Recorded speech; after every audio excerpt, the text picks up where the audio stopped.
the tools used in the process of erasing our history is what we know as lunatic asylums. Now, if you're new to this topic, most people when they think of lunatic asylums, they think of the movies or what's now called psychiatric hospitals for people with severe mental disorders. There's definitely multiple levels to this topic, and we have the dark side, which goes into these institutions not attempting to heal these problems in any real or holistic way. And so the main approach to these health problems involves suppression through drugs, which does not fix the issue and in most cases just makes things worse. I'm sure many of you guys have seen the movies where someone's put into these mental institution and they're completely sane, but they're not able to escape for whatever reason. It could be the institution is attempting to keep you hostage for experimental reasons, and or you have been deemed to be insane simply for going against the establishment. It could also be that you're sane, but the institution and the outside world perceives you to be insane for your beliefs, such as schizophrenic patients who tend to communicate with other worlds. These institutions have a history, and most of these old asylums are these Tartarian old world looking buildings that have been taken over and repurposed. You find very similar themes with the same common story, and they all use similar terminology such as being founded or established in 1804 or 1820, but what if these were not created during the 1800s, but were actually taken over after some type of reset? Many of the dates that they give us can be easily manipulated as well. But for the most part, the oldest asylum is in Virginia, and it was founded in 1773. So most of these all started popping up around the 1812 to 1850 Civil War time period, and they actually used that as an excuse for why they needed to create even more of these institutions, because people were insane after the war and they needed these institutions as places of refuge. History attempts to paint these asylums in a positive light, but what if it's the complete opposite? In order to understand this, make sure you've seen the other videos on Tartaria explained, including the one on the Civil War, which had nothing to do with slavery and was really a movement of power from the old world to the new cabal that had taken over temporarily. It's thought that the cannons were really used for destroying old world buildings and the mass wealth that was accumulated outside of the cabal's control. Once we establish that, we can see that one of the main tools for controlling those who may resist the new reset or still have memories of the past society would be to throw them into a mental asylum and heal them for being against the establishment.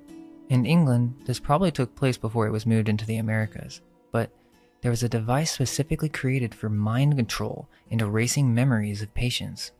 Like I said, we really need to start in London before we move to America, as it really explains that this has been going on for a while and it's strategic. We're going to take a look at the Bethlehem Hospital, and there's some weird stuff going on here. First of all, if you search for Bethlehem Hospital, the modern picture is not even the original location. The original location was turned into the Imperial War Museum, and funnily enough, the word Bedlam actually means confusion. And notice how the cannons are right in front of the building, as if to say that these institutions created confusion and erased the old world. If we look at the history of this place, it gets even stranger. So the Imperial War Museum isn't the first location of the building either. The hospital was founded in 1247, and it was never intended on being a hospital. It was originally designed to be an institution aimed to support the Crusader Church and link England to the Holy Land. We get a bunch of history from 1200 to the 1600s about the place being used as a medieval hospital for the needy, and as we get into the 1600s, there was a movement from the medieval style of each patient having an old style keeper physician to take care of them, to the new system, which essentially involved a bunch of wealthy aristocrats starting their own hospitals that would later be termed madhouses, as their healing methods were far too aggressive. There would be one physician residing over the entire institution with a visiting surgeon, and drugs were given to the patients in order to heal them of their illnesses.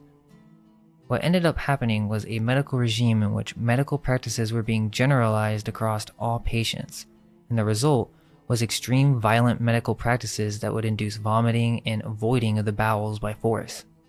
We really only have the basic plans of this building, but in 1667, the hospital was moved to Moor Fields, which I find very interesting. Like, why is it called Moor Fields? And did they really move it, or was the structure already here? They keep moving because they are damaging these buildings beyond repair. Otherwise, it doesn't really make sense to constantly keep reconstructing buildings at this level. Moore is in a lot of old architecture and city names in England, so it is very interesting, but let's take a look at what this place looked like. I mean, this is pretty massive. They're trying to tell us that it took them only a year to make this, which, if you ask me, that's some BS. So 100 years passed by, and by the end of the 18th century, the hospital in Moore Fields was supposedly deteriorating with uneven floors, buckling walls, and a leaking roof. So remember, they didn't really build this, so they used it for 100 years, and then after 100 years, they essentially destroyed the place, and in 1791, a report was sent to the governor listing 800 pounds of damage, which would be around 1.2 million pounds today. And sure, that's a lot of money, but it would cost way more to build an entirely new building, especially the one that we see today with the Imperial War Museum. But regardless, they say it was beyond repair, and so they moved to St. George Fields. And yes, they want us to believe they did all this on horse and buggy. Yet, today, the modern hospital is so small. You would think such an institution with a long history would try to preserve it by having somewhat of a nice modern building. That's just the history for this one asylum. They all have this theme. Now, we went to this one specifically because there's some crazy stuff that went on here. There was this guy named James Tilly Matthews. He was a London tea broker who is basically the first documented case of schizophrenia.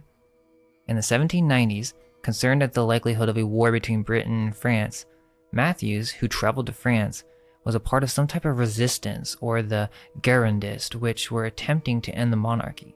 Whether he was working as a spy for the English is questionable, but after spending time in France, he was accused of being associated with these Girondists, which the French establishment at the time used the whole reign on terror as an excuse to imprison their enemies and to continue their agenda of control. So Matthews was thrown in prison, and after 3 years, the French authorities concluded that he was a lunatic and released him. When he returned to London, Matthews wrote 2 letters to Lord Liverpool, complaining about conspiracies directed to him, and during some debate in the House of Commons, he yelled treason. Now, I don't know if that's completely true, who knows, but basically the officials arrested him and placed him in the Bethlehem Hospital in 1797. After examination, he declared that he had taken part in secret affairs of state in reference to his efforts in France. After 10 years in the hospital, his friends and family petitioned for his release on the grounds that he wasn't insane. His family hired their own doctors, Matthews was re-examined, and he was declared sane. So this is when it gets really crazy. A year after he was released, a man named John Haslam produced the book Illustrations of Madness, in which he intended to settle the dispute over Matthews' sanity. Essentially, this book is what ends the debate on what really happened with Matthews. It shares his story and paints him as a lunatic, even though the author does attempt to stay unbiased. But here's the thing, even though there are some elements to the story that may be caused by some type of schizophrenia, it's likely that this was purposely induced as he knew way too much information. What do you think they did to him for 10 years in the hospital? So essentially, this was made to make this information look like complete insanity, when really, there may be some truth to it. Let's remember that during this time, asylums were mainly vehicles of the state. So Matthews believed that there was this gang of criminals and spies skilled in pneumatic chemistry. This gang would torment him by means of rays emitted by a machine called the heirloom, or gaseous charge generator. They put James Matthews in Bethlehem Hospital because he knew of the secret war machine that was used by these French revolutionaries, which we can ask, who were these revolutionaries, and is there something else going on with that story? But essentially, 250 years before the CIA's failed brainwashing experiments, somehow French revolutionaries in France had created a mind control machine in death ray. Is this another setup revolution similar to the Bolshevik Revolution that was a counter operation?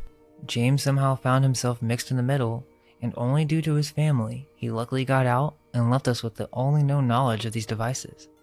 Who knows, these could be even older and explain how many other cities were taken over behind the scenes. But in his very descriptive explanation of the machine, Matthews explained that these machines had been deployed all over London, secretly, in cellars. The heirloom was enormous. It stood 7 meters tall, and it was surrounded by barrels that fed noxious gases through oiled leathered pipes into the main body of the machine. The gases were derived from substances including gas from the horse's anus, seminal fluid, and putrid human breath. The heirloom used magnetically charged air particles that could be directed towards its victim in order to induce the effect of mesmerism. Of course, we don't take mesmerism seriously today in modern science. However, this was not the case during this time period, and obviously there was an advanced machine capable of inducing these effects, so who's to say that these people can't do the same with their minds? But regardless, the machine needed to be operated by a certain amount of members who each had their own name and duty, as described by Matthews. The main body of the machine had a number of keys, levers, and brass retorts. These were used to modulate the flow of magnetically charged air that was emitted from the machine. Skillfully combined sequences of the various levers and keys could produce different types of air current, which could be directed towards the victim to assault them with a whole arsenal of psychological and physiological effects. Essentially, this was some type of instrument, and an art at that, as someone would basically play it as a piano and magnetically charge the air current with the intention of directing it towards the victim to assault them.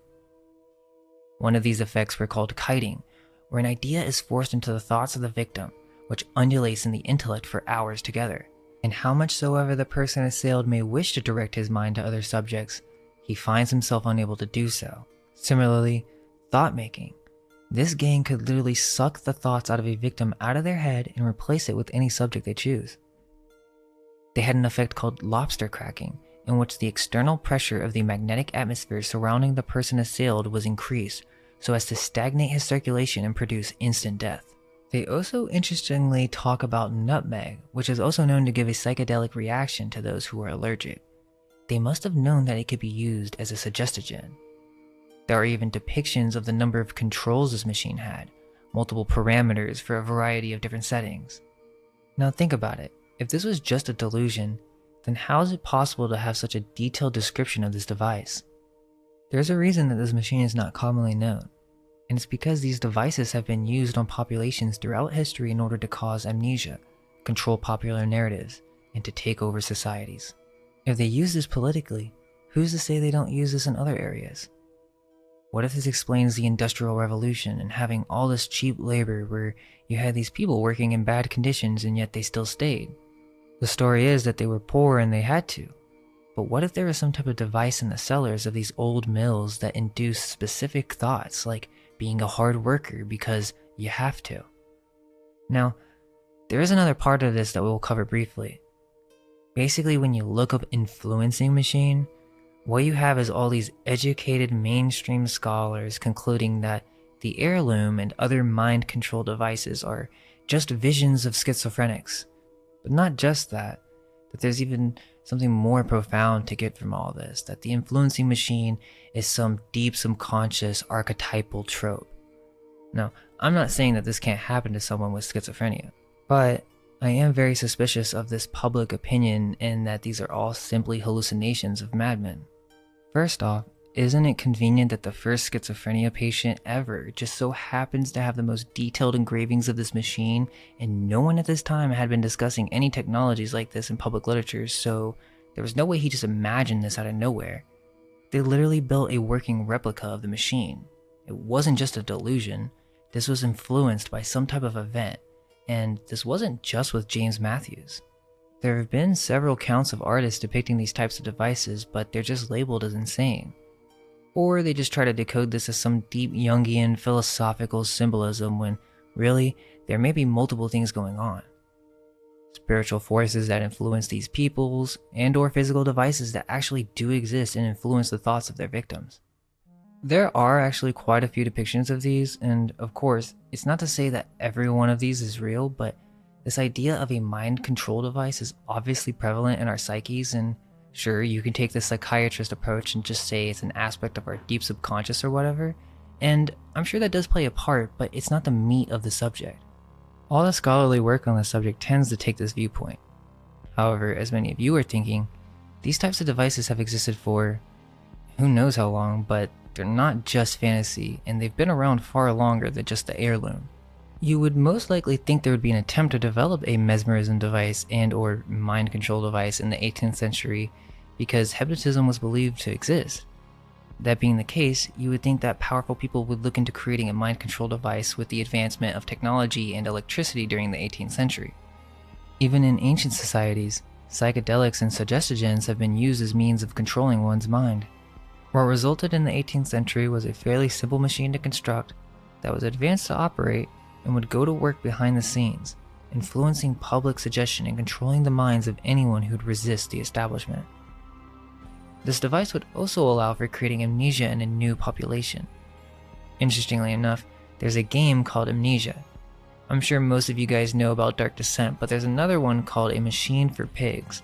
There's this artist who composited everything as one map, and it's really interesting to look at because you have the same type of heirloom device, and you see this happening on a mass scale with it coming out of the factories, and there's a Tesla coil in the background as well, magnetizing the currents.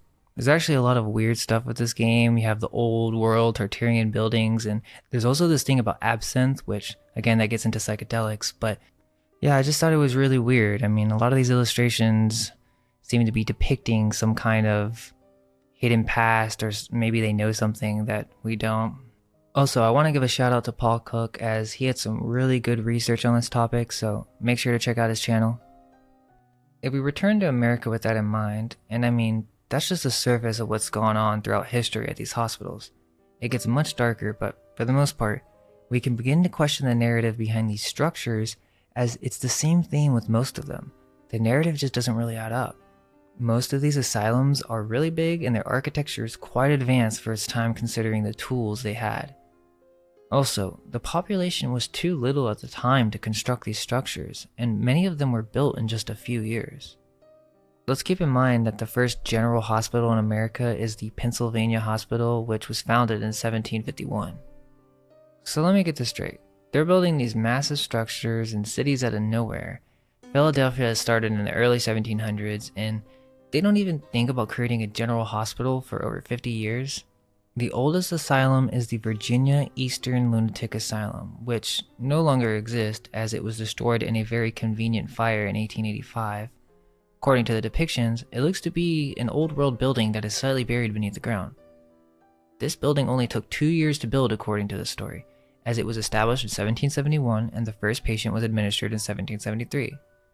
The second oldest asylum is the Spring Grove Asylum in Maryland. Again, it looks very similar. Now, it started off as a general hospital in 1797, but it actually can trace its roots to an institution 3 years earlier. Basically, it was a men's club headed by a sea captain named Jeremiah Yellett, established what they called a retreat for the ailing mariners of Baltimore. That kind of sounds weird to me, but that's how it began, as some private men's club, and then became a hospital for strangers and mariners. The Hospital for Seamen and Strangers. It seems that the hospital was actually funded by Captain Yellett and his associates. So, the story is that the club evolved into a hospital as a way to take care of the mariners who had many medical conditions such as nutritional diseases. They referred to many of the patients as inmates, and it seems that there is something else going on with this supposed retreat. Basically, it could have been a means for mind-controlling newcomers who came by sea and labeling them as insane if they did not fit the narrative. At the time, Maryland's mentally ill were called inebriates and or being mentally retarded. Now, they didn't have a word for being mentally insane. Maybe because it wasn't really prevalent until after the reset, so of course they had to create this narrative. The Northeast Coast is home to America's oldest ports, at least from the mainstream sense, and where these old world cities first started to be taken over, right? Like the west of America wasn't conquered until like after the Civil War, so the Northeast must have started these reset plans very early on, programming any immigrants who may be trying to relocate. So in 1797, the hospital had a new purpose, for the reception and care of lunatics, or really anyone who didn't fit the narrative. Let's also keep in mind that yellow fever epidemic happened around this time, and I just wonder if this was also done with intent. Now that we understand they had a mind control device using magnetized air currents, you would think that maybe they know how to spread disease using similar methods. Of course, the excuse is mosquitoes were breeding in the wetlands, and because of warmer climate, this led to a number of these outbreaks. that doesn't really make sense as the Native Americans never suffered from these issues, so there's definitely something else going on when it comes to all this sickness, the sudden need to create all these hospitals out of nowhere, which really should have been constructed from day one in any well-planned city. Unless, of course, they didn't have any need for hospitals, but that's another can of worms. Basically, in 1808, the state took over the building and they decided to do $40,000 in repairs, which that's a lot of money at that time. And the story goes that they got this money because a bunch of lottery winners donated back to the state so that they could expand the hospital. Right? That makes sense. Okay, this is when it gets crazy. So in 1813, during the War of 1812, an admission to the city hospital could be ordered or authorized by the chancellor of an entity known as the Chancery Court. As the head of this court, the chancellor had the authority to commit to the facility those individuals who were referred to by the law as any lunatic, idiot, or person insane. Acts of 1813. So within 10 years of creating this hospital, which was started and funded by a boys' club, the state takes over and creates a law that they can basically put anyone they deem crazy in the mental asylum. Captain Yellett obviously had connections with the state.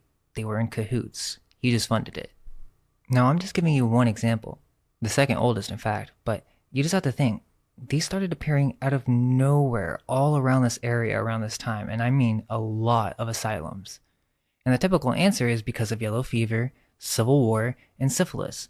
But as we have gone over the hidden side of things, we see there may be a different agenda at play. All these backstories for these hospitals aren't giving you the whole truth.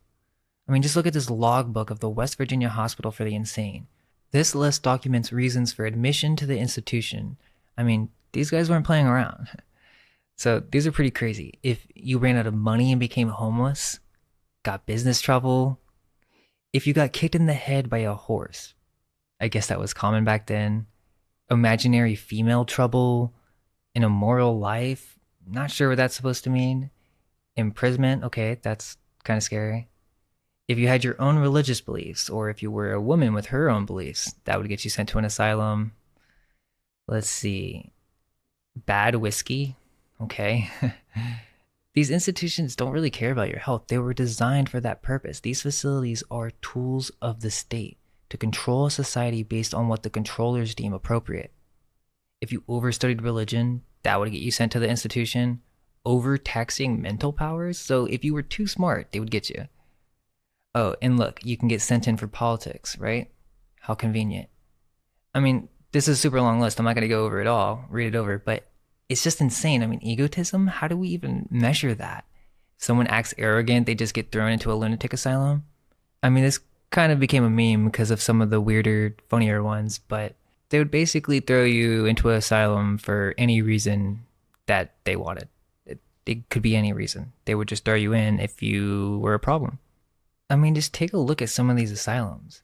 Very old world looking, and you know it's not really commonly accepted that there are castles in America, but many of these old asylums and old prisons are literally just that. They just aren't called castles, and we've never looked at them with new eyes. Many of these old asylums share what is called the Kirkbride Plan, which is a system of mental asylum designs advocated by American psychiatrist Thomas Kirkbride. Now, this is the explanation they give on why many of these buildings have similar designs, but could it be that these are actually older world structures, many of them containing underground tunnels, and also mud-flooded windows? It's even in the narrative. One good example is Rockwood Asylum, which, first, we have to look at the Kingston Penitentiary, which, if we look at some photos, it looks very old world. This is Canada, but still, you can find the same thing in the US.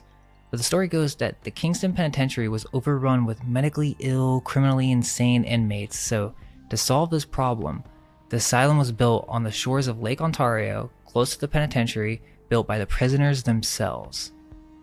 That doesn't make any sense to me, but we're supposed to believe that somehow they made these insane inmates build an asylum for themselves where, by the way, in the Rockwood Asylum, they would literally make people wear uniforms with the label lunatic. And it was also a common practice to drill directly into the skull, so, I mean, yeah, I'm sure they were so excited to build this asylum. Who would have guessed that the mentally insane have the skill to actually build architecture like this? I highly recommend checking out There's No Place Like Home. She has a great video on this subject, so shout out to her. But she goes over this as well, and we see the same thing with the Toronto Insane Asylum. That basically, during this whole 1800s period, the state took it onto themselves to take care for whoever they deemed to be critically insane. As I just showed you with the list, you can imagine how this could go really wrong.